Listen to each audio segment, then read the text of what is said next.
నువ్వు కూడా కూర్చోవా, కూర్చో మాట్లాడాలా. నువ్వు చాలా తెలివైన వాడివి, పనిచేయాలా, పనిచేసేది కూడా నేర్చుకోవాలి, మాట్లాడమే కాదు.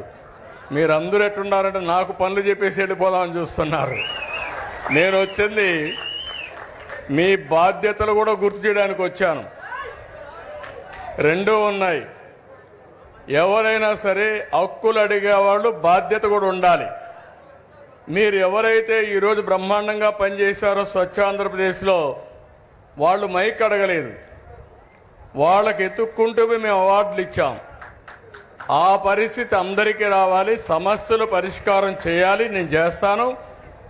కానీ కొంతమంది ఆ కుర్రాడు ఉన్నాడు, బాగా యాక్టివ్గా ఉన్నాడు, ఆయనకు మైక్ కావాలి. అంటే ఒక విషయం అందరం కూడా గుర్తుపెట్టుకోవాల్సిన అవసరం ఉంది. ఇంత మునుపు ఎవరైనా సరే ముఖ్యమంత్రి వచ్చాడా, ఈ మరి మీటింగ్ పెట్టాడా? జరిగాయి ఆ మీటింగ్లు? ఎప్పుడన్నా మైక్ ఇచ్చారా? ఎప్పుడన్నా తనుకే కాదు ఎక్కడికైనా వచ్చాడా? వస్తే నేరుగా పరదాలు కట్టుకొని వచ్చేవాళ్ళు, విమానంలో వస్తే చెట్లను నరుక్కుంటా వచ్చేవాళ్ళు, ఎవరికి మైక్ ఇచ్చేవాళ్ళు కాదు. మీరెక్కడో కూర్చుంటే వాళ్ళు ఎక్కడో కూర్చునేవాళ్ళు, ఆకాశంలో ఉండేవాళ్ళు. ఇది ప్రజాప్రభుత్వం. ప్రజలు ఏమి చెప్పినా విని పరిపాలనలో సంస్కరణలు తేవాలని ఏకైక ధ్యేయంతోనే ఈరోజు నేను మీ ముందుకు వచ్చానని చెప్పి కూడా నేను మీకు తెలియజేస్తున్నా. ఈరోజు ఇంత మునిపి అడిగారు కొన్ని విషయాలు. మీరు కూడా ఆర్థిక పరిస్థితులు కూడా ఈ రాష్ట్రంలో ఎట్టున్నాయంటే 10 లక్షల కోట్ల రూపాయల అప్పు, దానికి వడ్డీ కట్టాలి, అప్పు తీర్చాలి, సంపాదించాలి, మీ కష్టాలు తీర్చాలి. ఈరోజు అందుకే నేను చెప్పాను, అభివృద్ధి, సంక్షేమం, సుపరిపాలన, ఈ 3 ద్వారా ఈ రాష్ట్రాన్ని ముందుకు తీసుకుపోయే కార్యక్రమాన్ని చేశాం. ఈరోజు మీరందరూ ఉన్నారు. నేను 4వసారి ముఖ్యమంత్రి, 4వసారి ఎప్పుడు కూడా నాకు ఇన్ని ఇబ్బందులు కనపడలేదు. నాకే వెసులుబాటు దారి కనపడడం లేదు. అంటే అంత రాష్ట్రాన్ని పూర్తిగా విధ్వంసం చేసే పరిస్థితికి వచ్చారు. ఆ రోజు ఈ రోజు చెప్తున్నాను, నేను ఈరోజు ఆలోచిస్తాను, రేపు ఆలోచిస్తాను, ఎల్లుండి ఆలోచిస్తాను. ఇప్పుడే ఒక మిత్రుడు అన్నారు, 2004లో కానీ మీరందరూ ఓట్లేసి నన్ను గెలిపించుంటే ఈరోజు హైదరాబాద్, ఆంధ్రప్రదేశ్ ఎక్కడుందో మీరే ఒక్కసారి ఆలోచించుకోవాలి. 2019లో మళ్ళీ ఆ రోజు కూడా గెలిపించుంటే మళ్ళీ విభజన జరిగిన రాష్ట్రాన్ని మనం అగ్రస్థానంలోకి తీసుకుపోయేవాళ్ళం. అందులో కొన్ని తప్పులు నావి ఉన్నాయి. మీరు కూడా ఎక్కడికక్కడ ఓకే వేరే వాళ్ళు వస్తే ఏదో ఉద్ధరిస్తారనుకుంటారు.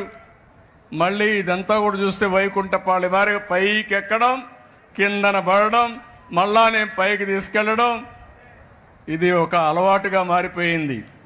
ఈరోజు గుజరాత్ ఉంది, 20 సంవత్సరాలుగా ఒకే ప్రభుత్వం ఉంది. మోడీ గారు సీఎంగా ఉన్నారు, ఆయన కంటే ముందు కూడా గవర్నమెంట్ ఉంది, మళ్ళా ఆయన సీఎం కొనసాగాడు, ఇప్పుడు ఆయన పీఎం అయ్యాడు.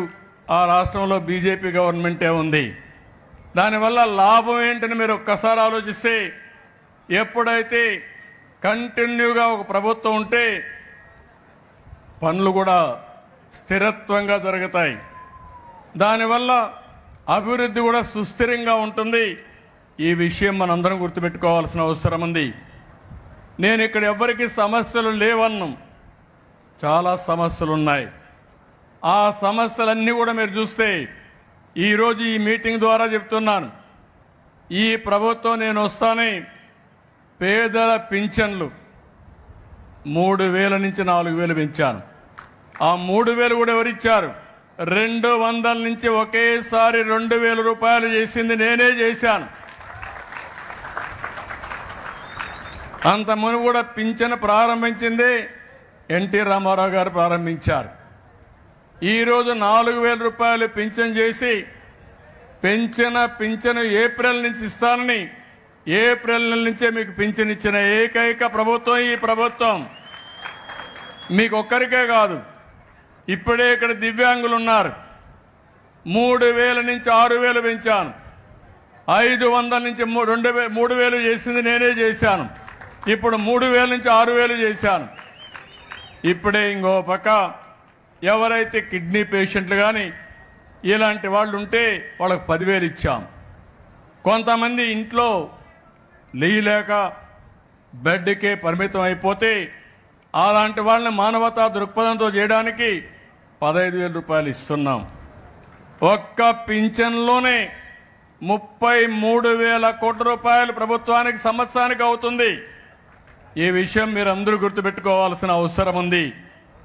ఏదేమైనా నేను మేమందరికీ హామీ ఇస్తున్నా, ఈ మీటింగ్ కూడా మనం వచ్చింది స్వచ్ఛ ఆంధ్రప్రదేశ్కి వచ్చాం. ఎవరైతే కాగితాలు ఉన్నాయో అవన్నీ తీసుకుంటా సానుకూలంగా మీ సమస్యలు పరిష్కారం చేయడానికి నేను అన్ని విధాలా ప్రయత్నం చేస్తానని వారందరికీ హామీ ఇస్తున్నా. ఈరోజు ఇంకో పక్కన మీరు చూస్తే ఈరోజు నేను వచ్చిన కార్యక్రమం ఆ పాప ఒక విషయం చెప్పింది, వాళ్ళకి తల్లికి బాగలేదని. అక్కడి నుంచి మనం ఒకసారి ఆలోచిస్తే మన ఆరోగ్యం ఎందుకు ఇబ్బందులు వస్తున్నాయి? మనం తినే తిండి వల్ల, మనం తాగే నీళ్ల వల్ల, మనం ఉండే పరిసరాల వల్ల. ఎప్పుడైతే అపరిశుభ్రమైన ప్రాంతాల్లో ఉంటున్నామో మనం తినే తిండి కూడా ఇష్టానుసారంగా తెలిసి తెలియకుండా తింటున్నామో, అదేవిధంగా సరైన సమయంలో జాగ్రత్తలు తీసుకోకుండా పోయేదాని వల్ల ఒక్కొక్కరికి నేను ఎప్పుడు చూడలేదు కానీ కొన్ని డిసీజులు అయితే కోట్ల రూపాయలు ఖర్చు అయ్యే పరిస్థితి వస్తూ ఉంది. మన రాష్ట్ర బడ్జెట్ అంతా కలిసి 3 లక్షల కోట్లు, 2,60,000 కోట్లే. సమస్యలు పెద్ద పెద్ద సమస్యలు వస్తున్నాయి, కానీ వాళ్ళని చూస్తే బాధేస్తుంది. అందుకే ఈరోజు పేద మధ్యతరగతి కుటుంబాలు సర్వనాశనం అయిపోతున్నాయని అందరికీ కలిపి బడ్జెట్లో పెట్టాను. 2 లక్షల వరకు ఇన్సూరెన్స్ పెట్టి మధ్యతరగతికి కూడా ఇన్సూరెన్స్ ఇప్పించింది మొట్టమొదటిసారిగా చరిత్రలో ఫస్ట్ టైం ఇది.